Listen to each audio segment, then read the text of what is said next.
Hello दोस्तों, PN studies में आप सभी लोगों का हार्दिक स्वागत है, अभिनंदन वंदन है। हम आप लोगों के लिए क्लास 12वीं के भौतिक विज्ञान को लेकर के आए हैं। भौतिक विज्ञान, भौतिक विज्ञान पहले इनके जनक को के बारे में जान लेते हैं। भौतिक विज्ञान के पिता या जनक या फादर, जिस नाम से भी आप जानना चाहेंगे, कौन है? तो इनके देखिए फिक्स नहीं है, किसी एक को नहीं माना गया। इसमें दो वैज्ञानिकों को माना जाता है, एक न्यूटन को माना जाता है, ठीक। दूसरा आइंस्टीन,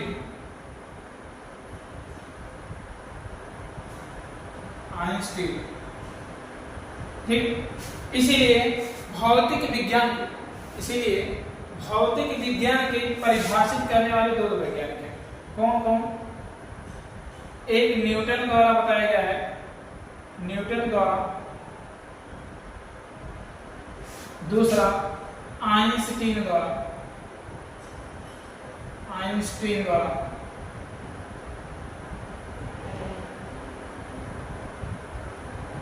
पहले न्यूटन द्वारा जान लेते हैं। भौतिक विज्ञान, न्यूटन ने क्या किया? न्यूटन के अनुसार भौतिक विज्ञान विज्ञान की वह शाखा, भौतिक विज्ञान की वह शाखा है जिसके अंतर्गत प्रकृति तथा प्राकृतिक घटनाओं का अध्ययन किया जाता है, उसे भौतिक विज्ञान कहते हैं। एक बार नोट कर लेते हैं। भौतिक विज्ञान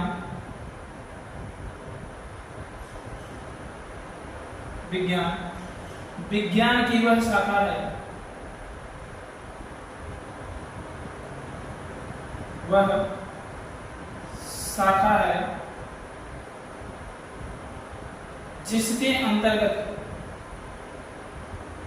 जिसके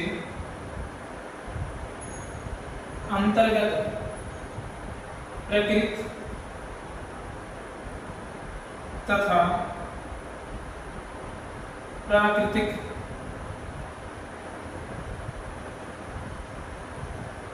घटनाओं का अध्ययन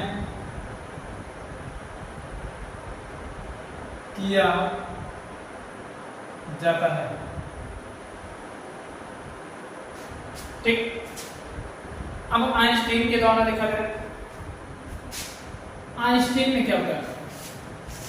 आइंस्टीन के अनुसार भौतिक विज्ञान की वह शाखा है, भौतिक विज्ञान की वह शाखा है जिसके अंतर्गत द्रव्य तथा ऊर्जा और उनके अन्योन्य क्रियाओं का अध्ययन किया जाता है, उसे भौतिक विज्ञान कहते हैं। नोट करके देखा जाए, भौतिक विज्ञान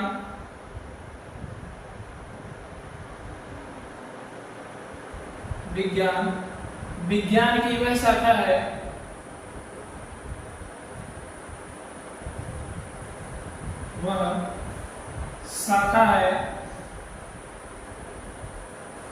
जिसके अंतर्गत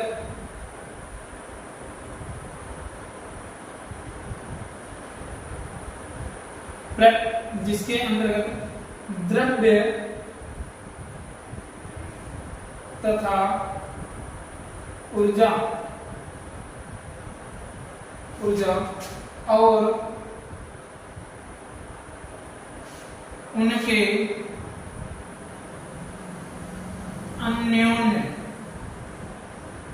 अन्योन्य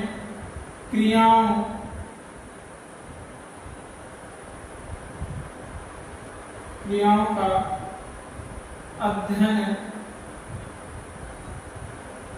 किया जाता है, ठीक। अन्योन्य क्रियाओं का अध्ययन किया जाता है। आप लोग स्क्रीनशॉट ले लेंगे।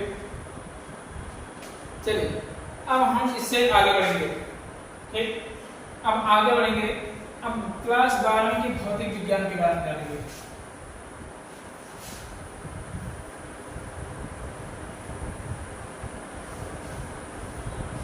चलिए देखिए, हमें क्लास 12वीं की भौतिक विज्ञान के अंतर्गत हमें सबसे पहले यूनिट फर्स्ट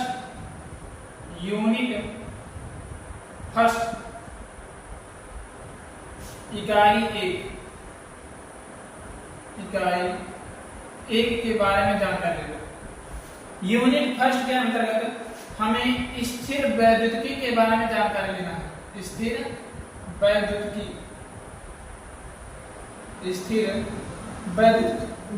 के बारे में जानकारी लेना है। स्थिर वैद्युतिकी क्या होता है, पहले इसे हमें जान लेना चाहिए। ठीक, देखिए स्थिर का अर्थ होता है रुका हुआ।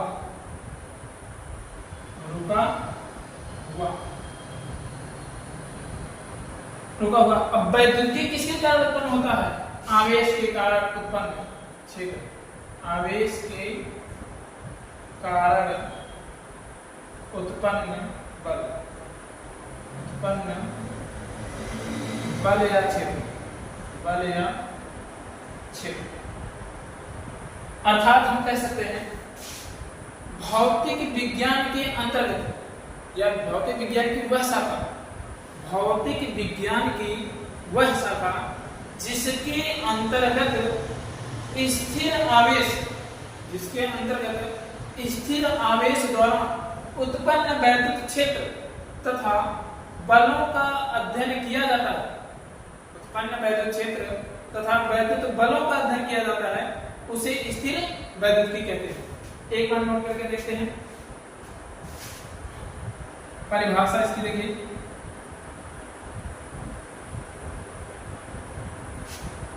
भौतिक विज्ञान की वह शाखा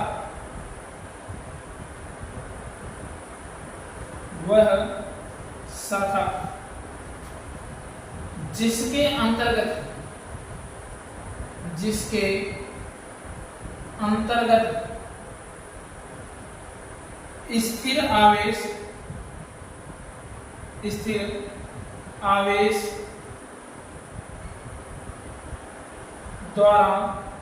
स्थिर आवेश द्वारा उत्पन्न वैद्युत क्षेत्र तथा वैद्युत बल, वैद्युत बलों का अध्ययन किया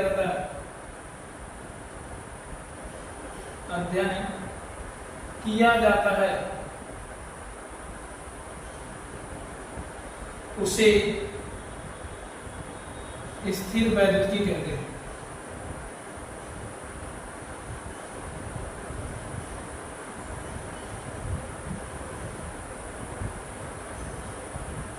उसे स्थिर वैद्युतिकी कहते हैं। इसकी स्थान ले लेंगे। अब हम आगे बढ़ेंगे। अब स्थिर वैद्युतिकी के अंतर्गत टोटल जानकारियां लेना है। इकाई एक अर्थात स्थिर वैद्युतिकी।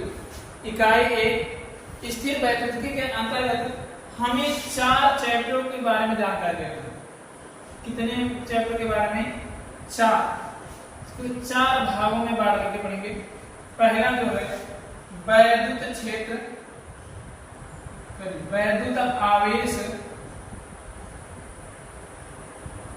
तथा क्षेत्र,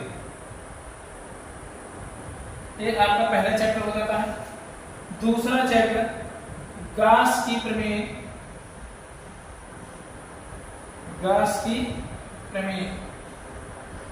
गास कहीं गॉस भी लिखा होता है या गाउस भी कुछ किताबों में लिखा गया है।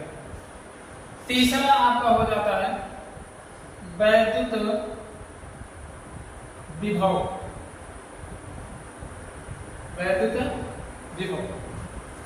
ठीक। और आपका चौथा चैप्टर मिलेगा वैद्युत धारिता।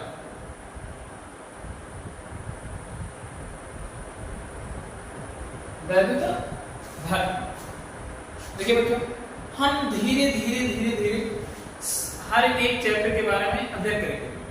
ठीक, सबसे पहले हम लोग किसके बारे में अध्ययन करेंगे? वैद्युत आवेश तथा क्षेत्र के बारे में। ठीक, वैद्युत आवेश तथा क्षेत्र के बारे में। चलिए हम एक एक की जानकारी करेंगे।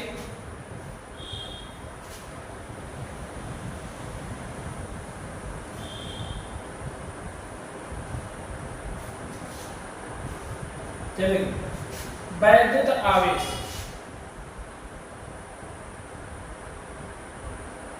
वैद्युत आवेश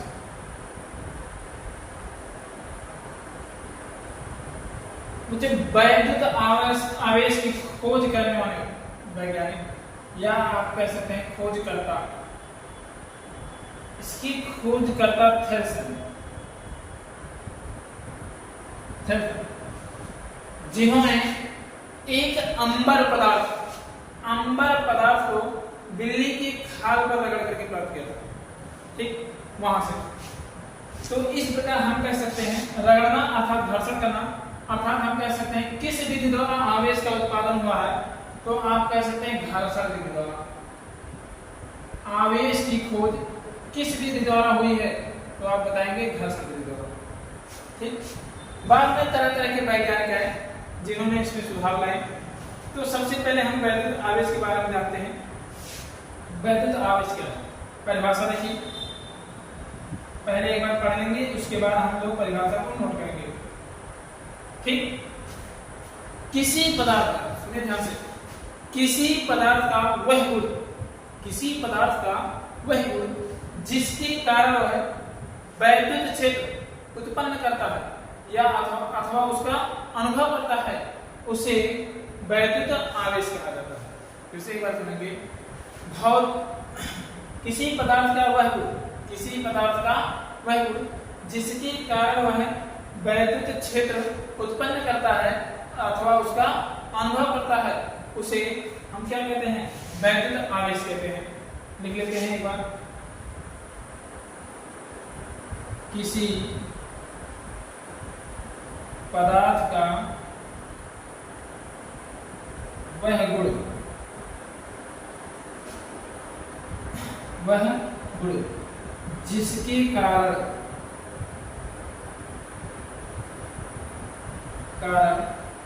वह वैद्युत प्रभाव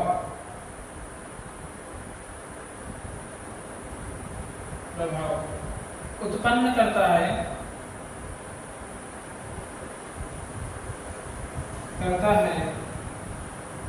या उसका अनुभव करता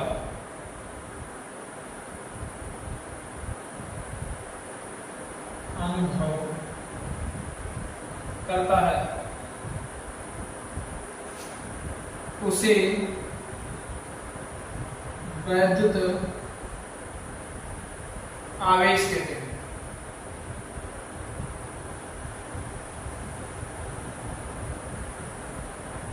उसे वैद्युत आवेश कहते हैं। इसी के साथ ले लेंगे,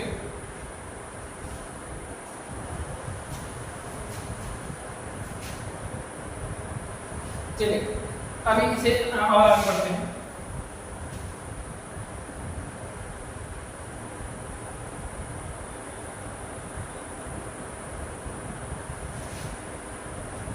देखिए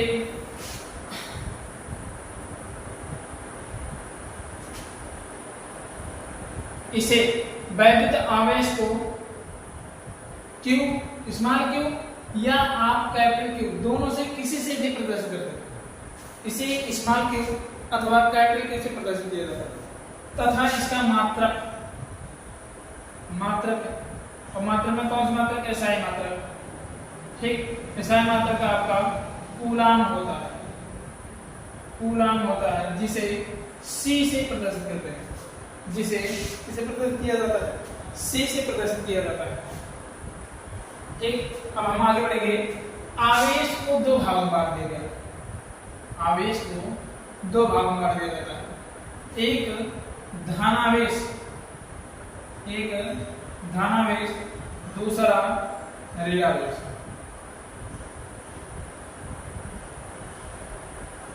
अब धनावेश के बारे में जानकारी लिखें। किसी वस्तु पर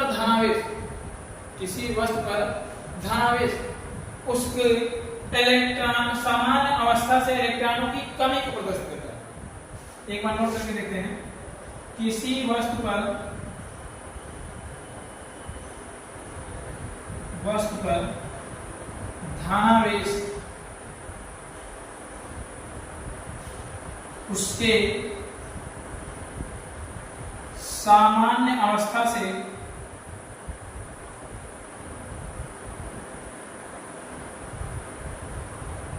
इलेक्ट्रॉनों की कमी को प्रदर्शित करता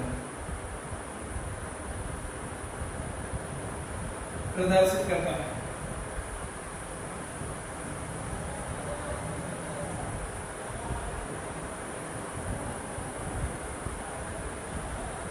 प्रदर्शित करता है। अब देखिए बच्चों, हम आगे बढ़ेंगे। अर्थात अब देखिए, एक तो क्या है, यह कमी से प्रदर्शित हो रहा है, अर्थात हम दूसरी परिभाषा कर सकते हैं। अर्थात ध्यान से देखिएगा, एक टॉपिक आप लोगों को बेहतरीन समझ में आएगा अगर ध्यान से देखते रहिए। ठीक, देखिए, अर्थात हम कह सकते हैं किसी वस्तु के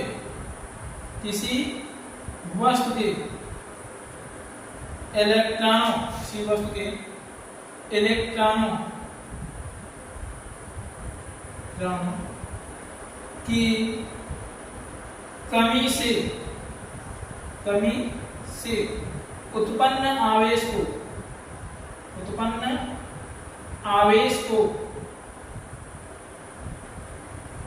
धनावेश कहते हैं।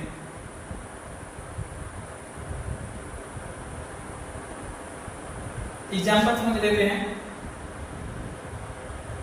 जैसे देखिए, सामान्य अवस्था में सोडियम का परमाणु क्रमांक 11 होता है और इसका इलेक्ट्रॉनिक विन्यास करके देखेंगे 2, 8, 1 पर।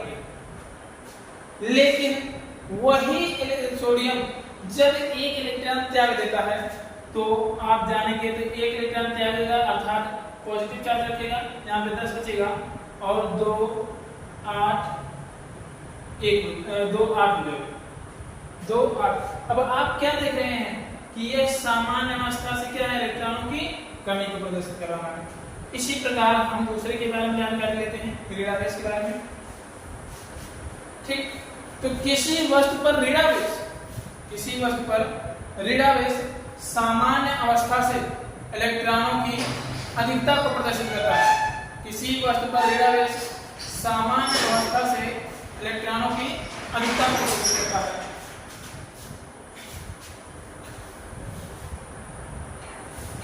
ठीक, ऋणावेश सामान्य अवस्था से इलेक्ट्रॉनों की अधिकता को प्रदर्शित करता है।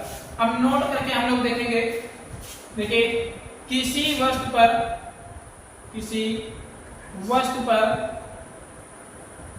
ऋणावेश सामान्य अवस्था से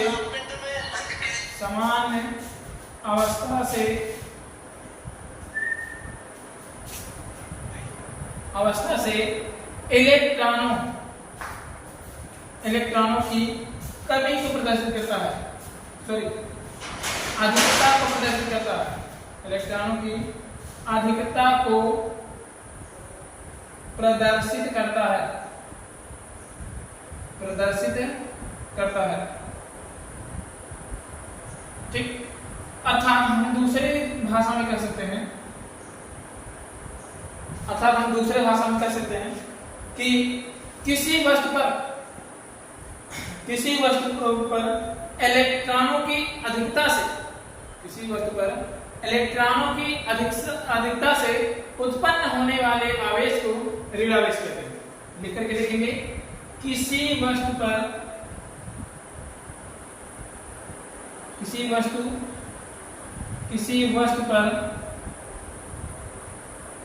इलेक्ट्रॉनों की अधिकता से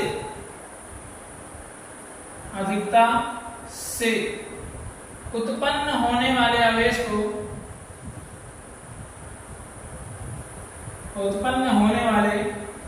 आवेश को आवेश को ऋणावेश कहते हैं, ऋणावेश कहते हैं। आई होप कि बच्चों आप लोगों को समझ में आया होगा। ठीक, अब हम एग्जाम्पल देखते हैं। आप लोग देखिए, जैसे क्लोरीन का देखिए सामान्य अवस्था में इसका परमाणु क्रमांक 17 होता है। आपको पता होगा कि इलेक्ट्रॉन बराबर प्रोटॉन बराबर परमाणु क्रमांक, ये आप जानते ही। उसी से आप देखेंगे तो आप देखेंगे इसका इलेक्ट्रॉन विन्यास करके देखिए 2 8 7 होता है। और जब यही आयनित हो जाता है, ठीक, जब इस पर ऋणावेश आ जाता है अर्थात Cl माइनस, तो इसका परमाणु क्रमांक 18 हो जाता है अर्थात 2 8 8 हो जाता है। तो इलेक्ट्रॉनों की अधिकता हो जाती है। आई होप कि बच्चों आप लोगों को पूरा फिजिक्स समझ में आई होगी।